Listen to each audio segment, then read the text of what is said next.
Hello, and thanks for joining me. Kelly and I have talked in a lot of our trainings about writing goals and making them SMART goals. And so I thought today I would just take a few minutes to do a goal transformation. Thought that might be helpful for some people. And so I'm going to show you guys just this real brief kind of case study and then goals and how we could transform some of those goals. So this was a young boy, 4 years old. He was having a lot of tantrums, running away in public, difficulty washing his hair, brushing his teeth, changing his diaper, limited diet, and he was sleeping in parents' bed. So this was an evaluation that we received. And so we were looking over this to look at, okay, do we want to accept this? Do we want to change some of the goals? And so this is how we transform some of those goals. So the first one was will actively participate in tongue exercises to increase lateral tongue movement, elevation, and depression to increase control when eating and drinking. And so thinking about specific, measurable, attainable, relevant, and time. And so thinking specific for this goal, it's not very specific to me because I don't know what actively participate means, what tongue exercises are. Is it measurable? No. What is active? You can't really measure active participation. Is it attainable? I don't really know because it's not measurable. Is it relevant? I guess maybe because maybe the thought here is that we are trying to increase the lateral tongue movement in order to make it easier for him to eat different things like fruits and vegetables. And so in the time-based, we'll assume that this time frame is for that plan of care.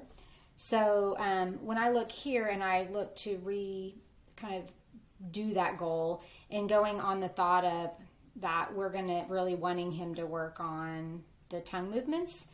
If I was really working more on increasing the diet, I would do more of a increase the diet goal, like, increasing the interaction with food or whatever. But let's say, for example, for this case, to make it easy, we're just going to, we want the child, for whatever reason, to do these more lateral tongue exercises. Okay, so just to transform that goal. So we might want to put something more like we'll perform, complete 3 different tongue exercises.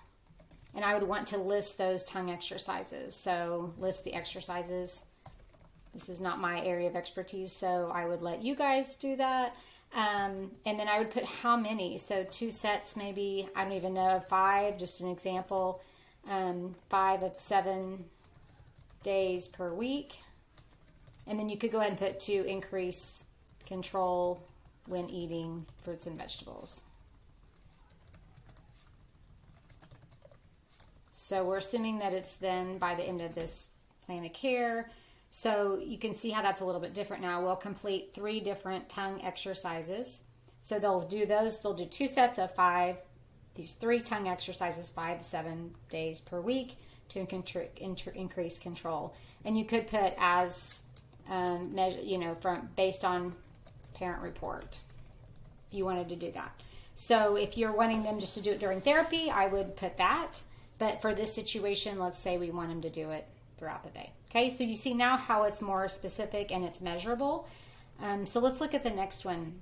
Like I said, though, if it's really about not the movement of the tongue, I would do more of a goal written around increasing the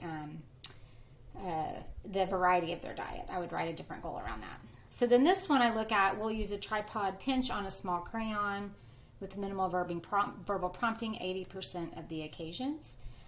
So when I look at this, it is specific. So you'll use a tripod on a small crayon. Is it measurable? 80% of the occasions. What does that mean? So that might be hard to measure. Is it attainable? I don't know for sure, really. My hang up here is it relevant?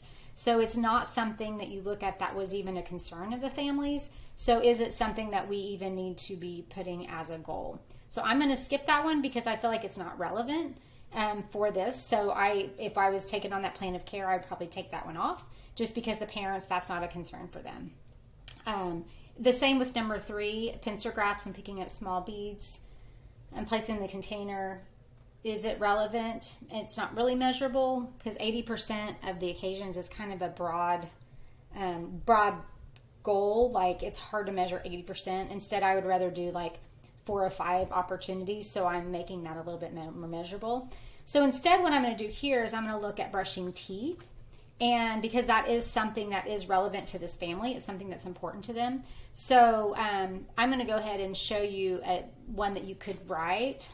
I'll just copy and paste it on here and see what you guys think. So we'll perform a toothbrushing routine, including effective toothbrushing motions for a minimum of 2 minutes, twice a day, to promote oral hygiene, develop self-care skills 5 of 7 days a week. And you could also put on there per parent report. This might be too hard for the kids. So if it is, maybe it's just more about we'll perform the toothbrush motions for at least 15 seconds, once a day, twice a day, but then having that real measurable, like 5 of 7 days a week, 4 or 5 opportunities. So that way, instead of saying 80% of the time, I think it just makes it a little bit more clear and measurable. Here was another one that was on there, or this was from a different one, but I wanted to throw this out here. But, we've been encouraged to write more goals about parent participation. And so this is a parent educational goal that we received. Parents will be instructed in behavior management techniques and implement them consistently. Okay. What it specific might be behavior management techniques. We might want to be more specific with that. Measurable, be instructed, that is not measurable, right? That is what we would consider a dead man's goal. So a dead man's goal is like a dead man could do it. A dead man could be instructed in something, right? That doesn't show active participation on the parents' piece. I mean, implement them consistently is not measurable.